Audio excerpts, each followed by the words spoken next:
Hello दोस्तों, राधे राधे, जय श्री कृष्णा। दोस्तों, आज हम आप लोगों के लिए एक न्यू कजरी गीत लेकर आए हैं। आप लोग वीडियो को लास्ट तक देखिए और कमेंट करके हमें बताइएगा कि यह गीत आप लोग को कैसी लगी। हम तो तोहरे अंगने हो, हम तो तोहरे अंगने गईली, नजराए पिया, नजरदा झराए पिया ना। हम तो तोहरे अंगने हो, हम तो तोहरे अंगने गईली, नजराए पिया, नजरदा झराए पिया ना। पहले पहले जब आइली चाँद जैसे हम देखैली, पहले पहले जब आइली चाँद जैसे हम देखैली, तोहरी मम्मी देखे हो, तोहरी मम्मी देखे हमका सिहाए पिया, नजरदा झराए पिया ना।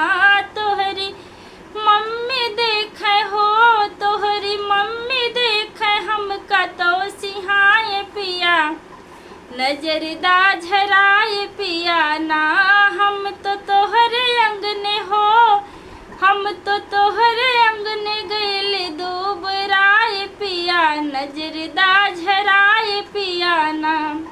तोहरी भाभी जब देखे हमरे ब्यूटी के निरेख, तोहरी भाभी जब देखे हमरे ब्यूटी के निरेख, काहे देवरनिया हो, काहे देवरनिया हमें ना सोहाए पिया, नजरदा झराए पिया ना।